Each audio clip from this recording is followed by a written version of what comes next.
Hey guys, today we are talking about 10 homemade do-it-yourself fertilizers that make your garden just explode with growth. The first one we're going to talk about is alfalfa hay tea. It's super simple to make. You can make it in small mason jars like this, or you can use a 3 or 5 gallon bucket. Now, as far as how much you're going to put in there, I use about 50% volume on the alfalfa hay, or in a bucket like this, a 2-gallon US bucket. I usually fill it about halfway and then top it off almost to the top with just collected rainwater. If you don't have collected rainwater, let the water sit for a couple of days.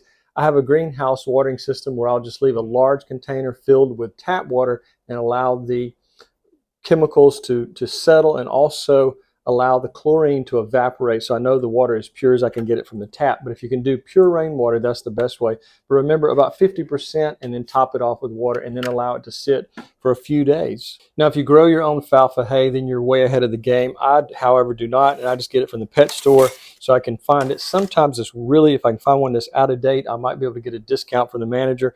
But anyways, the alfalfa hay doesn't go out of date very often, so if you can find one that is, then they may not want to sell it to pet owners, and maybe you can get a little bit of a discount. But just remember, if you can't grow it yourself, then use a bag, and the NPK ratio is about 3:3 on the alfalfa hay tea once it's finished its 2 or 3 day process. In your alfalfa tea, you're also going to find other micronutrients and nutrients that you can't find sometimes in regular fertilizer. So it's actually an added bonus that you're getting those micronutrients and vitamins included in your alfalfa tea. Now, there's also a natural growth stimulant found in your alfalfa tea that's found in a product called Super Thrive that we use on bonsai, and it will also help your plants even grow even faster than they normally would. So just remember, alfalfa tea not only has your NPK, your micronutrients, and your vitamins, it also contains a growth stimulant. Now, if you have a huge garden and you don't want to go to the trouble of making an alfalfa tea, whether in a mason jar or a 5-gallon bucket, you can also buy pelletized alfalfa, and that you can spread directly on the garden, and it has the same benefits. But that's for really large gardens. This would be for a smaller gardener or a small vegetable garden, or even on your individual house plants. You could do this. So I'll also put in the description a link to your alfalfa hay and also the pelletized alfalfa down below in that description. Now, next I'm going to talk about making your own homemade bone meal, and one great way to do it is if you're in the dead of summertime and you have that extreme heat, you can use a seed starting tray. You can put the bones in there, make sure it's open so it can allow some of the moisture to escape, and then you can just let it sit out in the sun for a day or two in the hot August or July sun, and that will really dehydrate them. If you're in the middle of winter like I am, you may need to put them in your oven for about an hour and then dry them out, which increases your cost overall of making them. So I would recommend doing this a lot in the summertime, as you can dehydrate the bones, get all the moisture off of them.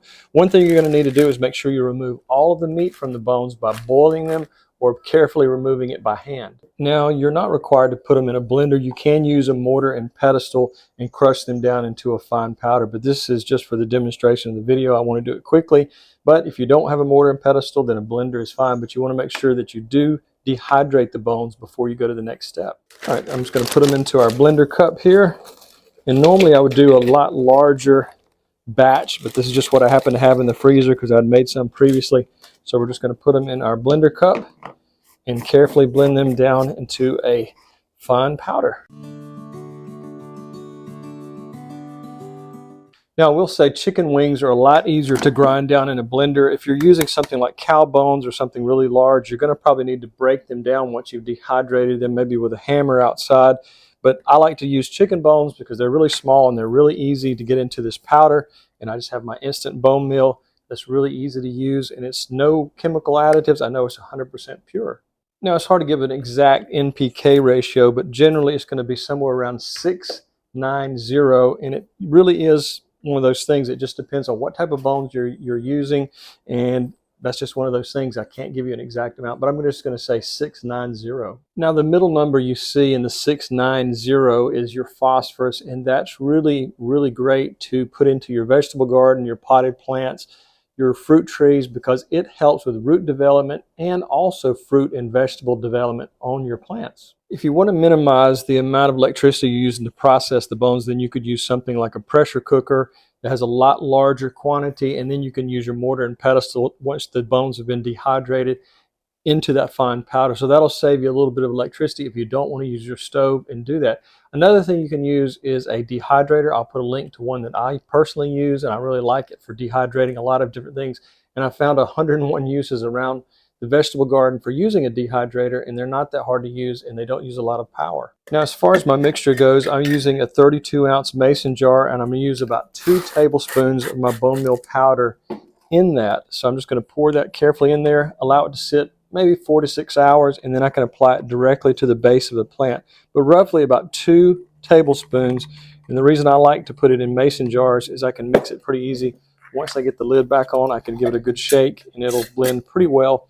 And also, if you want to strain this, I've got some strainers that I use that I order, and I use it for straining things where I want to get fine particulates out of it. And that way I can put it into a sprayer without having to worry about clogging it up. I'll put a link to those down below as well. Now, the next thing you can make is a homemade fish fertilizer. I'm not making it today because this will not store for a long time unless you keep it in the fridge. And my wife does not like me to make this and leave it in the fridge because it will develop a smell even in a container. But what you're going to do is you're going to take 1 part fish, 1/4 amount of molasses or something like maple syrup, something that has a high sugar content. Add that to the fish puree once you've pureed it in a blender, and that bacteria will grow and form inside of the puree. And then that way you can add it to your mason jar, and then add just a small amount of that to your sprayer after if you want to filter it a little bit, if you have a sprayer that gets easily clogged, or you can pour the solution directly on your plants. I would say about 32 ounces to about 4 tablespoons of your pureed fish. So if you live near a fish market or a seafood market and you can get access to the leftover fish parts, you can really truly get a great fertilizer for free. And this type is called if I can say it, hydrolysate. I believe that's how it's pronounced. But it's a great fertilizer, and there's a lot of nutrients in it, and it will really boost your plants. That way you're not putting a whole fish in the ground and waiting for it to break down. You've already did a lot of the work by putting it through the blender and then mixing it with water. So it's going to go right to your plant a lot faster. Now, in warmer climates, you're going to have to take some time and allow this to ferment. And I know it sounds gross, and it's probably going to be really a strong odor, but it's going to take about 2 weeks to go through that fermentation process. And if it's cold in your area when you're doing this, you're going to want to keep it in a basement or a garage. The ideal temperature is around 70 to 75 to allow this fermentation process to take place. So just remember, you don't want it too hot and you don't want it too cold, but that 70 to 75 temperature range is going to be perfect for the fermentation process. So that fermentation process is really important to take place because that's where your microorganisms are going to grow in the solution, and without that, you're not going to get as a big of an effect by just putting a fish in the ground or burying a fish. This way you can really boost it, as I said earlier. So when you're ready to water, and I think I may have said this before, but it's about 1 ounce per gallon of water, so you can mix it in a large container, like a 5-gallon bucket, or a sprayer if you want to filter it with some of the filters I mentioned earlier. But it's about, like I said, 1 ounce per gallon, and it will last for roughly about 1 year in a sealed container, but you don't want to leave it somewhere it's going to really get hot. You want it to be kind of a stable temperature. You could put it in a fridge, but like I said, sometimes even in a sealed container, that smell can escape through some of the best seals. So I'd recommend just keeping it in a garage or basement, or in a greenhouse a storage house that doesn't get hot like a greenhouse. Now, the NPK ratio is about 4:1:1, and it has lots of micronutrients, and it's really going to help your plants quite a bit because it's not just like the NPK ratio. You have those micronutrients, and also you have trace elements as well. Now, the next type of homemade fertilizer we're going to talk about is really used mainly for the potassium, because banana peels have a high potassium level. Not so much your nitrogen and phosphorus, but your potassium also is really important for plants. The first thing you're going to need to do is you're going to need to dry out and dehydrate your banana peels. You can either use the trick with a seed starter, make sure the top is open so the moisture can escape. Put it out in the hot sunlight for a couple days, and that will really dehydrate them. If you want them done quicker, then you could do it in an oven, but of course you're using electricity. And so if you want to do it the cheapest way possible, just use a seed starting tray with a dome like this, and it'll dehydrate it June, July, and August in the hot sun very quickly. Now, once you've dehydrated your banana peels, you want to crush them into a fine powder. You can do that 2 ways. You can use a mortar and pestle, or you can use a high-powered blender that will crush it into a fine powder. I prefer the blender because I'm going to do it the lazy way.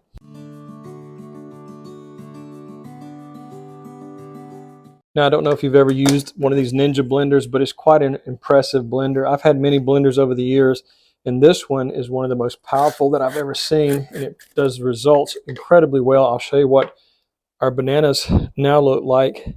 There is some fibrous material still in there, but it is truly a very fine powder. So if you want to get one of these, I can link it down below in the description, but I'm really happy with it because it performs so many functions in the kitchen. Now you're going to take your banana powder and you're going to mix it in a 32-ounce mason jar, about 1 tablespoon per jar. Add your water and allow that to ferment for about 6 to 8 hours. Then use a sprayer like this. You may want to make sure you do this. You don't want to mess your spray up, but you may want to run it through something like this and filter it. This is a bag. It's a very fine cotton. I use these around the garden and the greenhouse quite a bit, but I'll put a link to these as well. But it's a great way to take it directly from your mason jar, pour the water out, and it'll filter anything out that might get stopped up in your sprayer. These solo sprayers, I've got 3 of them, and I highly recommend using them. I'll link all of this down below as well. Now, if you decide you want to do a foliar feeding rather than just watering the base of the plant, you want to make sure you do that in the evening time, not during the middle of the day when the sun is at its hottest. So I just would recommend you do that last thing in the garden before sunset. So the banana powder fertilizer is mainly potassium. So no matter how much you use on your plants, you don't have to worry about burning it because there's almost no nitrogen in this. So just remember, you can use this as a foliar feed or water at the base of your plants as well. The banana powder fertilizer is not a total balanced fertilizer by any means, and you're going to still need to use your regular fertilizer, but this will be more of a supplemental, so you can add extra potassium to your plants and you can make it as strong as you want to. As I mentioned earlier, you're not going to burn your plants with it. Now, the next type of fertilizer that really is high in nitrogen, and is always a possibility of burning your plants, so you have to age it, and that is chicken manure. I like just to buy it because I don't have any chickens. I might someday decide I want to start trying to have chickens just for the egg benefit because I go through a lot of eggs. But this particular brand I'm really happy with. It's an organic brand, and it's dehydrated and it's made into granules, so you can put it directly at the base of the plant, or you can put it into a mason jar and allow it to steep. About 2 tablespoons of the granulated product to about 32 ounces of water. Allow it to sit 6 to 8 hours, and then you can pour that directly at the base of the plant, and you don't need to filter it. You can let the whole thing go, but that water will just help it be absorbed by the roots just a little bit better. Now, if you do have access to your own chicken manure, you're farming your own chickens, or someone can give you their droppings, remember that you'll need to add that to your composter or a vermicomposter. Vermicomposter is just a worm composter. I'll link the general composter here and the vermicomposter right behind it there. So depending on what type you want to make, you can make both of them super simply, and it's not expensive at all. So it's a couple of interesting videos you may want to take a look at. Now, Espoma's brand of chicken manure, the granulated type, you don't have to worry so much about burning your plants as you would if you were using raw chicken manure, but it has an NPK ratio of 5:3:2. I mix, like I say, about 1 tablespoon to 32 ounces and water my plants directly at the base. I don't necessarily do a foliar feeding because there's always that small chance of burning it, so I just like to water my tomatoes and anything else I have growing in the garden right at the base directly from a 32-ounce jar, or make larger batches and just water it like that. And again, I'll put a link in the description to this particular brand because I started using it last summer and I found that it really is one of the best brands out there, and it's completely organic. Now, your next liquid fertilizer that you make for yourself is truly a free fertilizer because you're just using the weeds from in and around your yard. You're going to fill a 5-gallon bucket halfway up with your weeds, press it down, and then take it to about 3/4 full with water. You're going to allow it to sit for 2 to 3 weeks to allow that fermentation process happen. Once that fermentation process is through, you're going to take 1 part of the weed liquid and make a solution, 1 part weed liquid to 8 parts water. You don't want it too strong. And I will warn you, it's going to have quite an odor after that 2 to 3 week period. So just remember, you want to put it somewhere where you don't really smell it too much and it's kind of out of the way.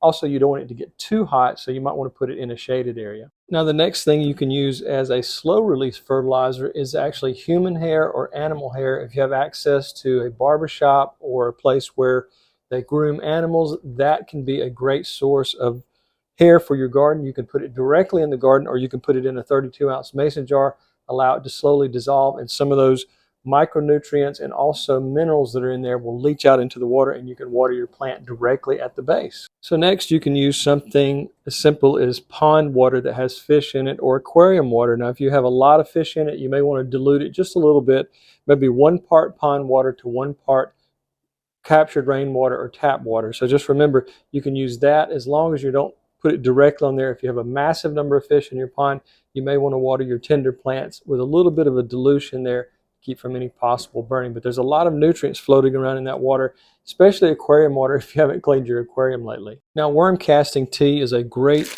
fertilizer, and even if you don't have a vermicomposter and you don't have access to worm castings, you can order this online.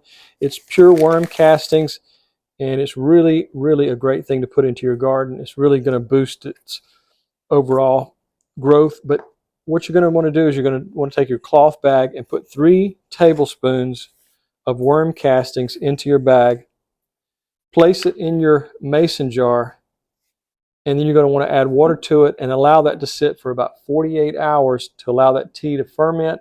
And then after that, you can add it directly to the base of your plants. I usually don't do foliar feeding. I just water the plants directly. If you want to upsize this, the formula was 3 tablespoons to 32 ounces. You can upsize that as large as you want to, but I just usually do this at the beginning of the season with my tomatoes and things like that I want to give them a little boost at the beginning of the season. Now, the 10th plant supplement we're using today isn't necessarily a fertilizer, but it does provide magnesium and sulfur, and that is Epsom salt. You only take about ½ a teaspoon and add it to a 32-ounce container, or roughly about 1 tablespoon per gallon, but you don't want to overdo it. But again, this does contain sodium. So what you want to do is you want to water this when you're planting and then halfway through the season, and then that will be plenty. If you do it more than twice a season, you're probably adding too much of the Epsom salt at the beginning of the season or throughout the season. So again, 2 times per season, at the beginning and then again at the middle. So that is number 10 of the fertilizers and plant supplements that you can use. But I'm also going to shoot through 5 really quick ways you can help your garden in a home way, do-it-yourself way. The first is biochar, and I'll link that video up above. But biochar can truly change your garden literally for decades to come. So just remember, biochar is one of the things you want to look into if you want your garden to prosper long term. Now, I also made a video earlier in the summer about using wood ash in the garden, the proper way to make it, and how to use it in your garden. So take a look at that video. I'll link that one up above. Also, I purchased this online because there was a burn ban and I couldn't make any wood ash for like a solid month and a half. So I just ordered this online. But if you can't make it where you live and there's a lot of burn restrictions in your neighborhood, you can also order wood ash directly online, and I'll put that link down below in the description. Now, a lot of people know about adding eggshells to their garden, but there's actually a process you need to go through before you add them to the garden, because just simply putting eggshells around your plants, it can take years for these to break down. So I'll link this video up above that tells you the chemical process of how to turn this into a powder and ultimately how to use it in the garden. And it's really a helpful video, I think, that will help you use eggshells the most efficient way in your vegetable or in your potted plants. Now, a lot of people are completely repulsed by this next way of fertilizing your garden, and that's using urine, and specifically fermented urine. But I've created a video about that. If you hate the thought of it, just skip that. But if you'd like to see how to do this, take a look at that video up above. Now, during the season, I always have tons of vegetables that either have insect damage or they've rotted on the vine before I could get to them. And also I have a lot of kitchen scraps. So I'm going to show you this video or link it up above that tells you exactly what to do with the garden as you lose certain vegetables or things that you're not going to be able to eat, how to reintroduce it into the garden that it will produce a better garden year after year after year. So take a look at that video as well. So guys, this is a little bit longer video than I normally create, but I wanted to put as much material inside of the video. So we're coming up on the gardening season pretty soon, and I wanted to be able to introduce you to as many ideas as I've used over the years. So guys, I hope you found it helpful, and if you liked it, please like and subscribe, and have a great day.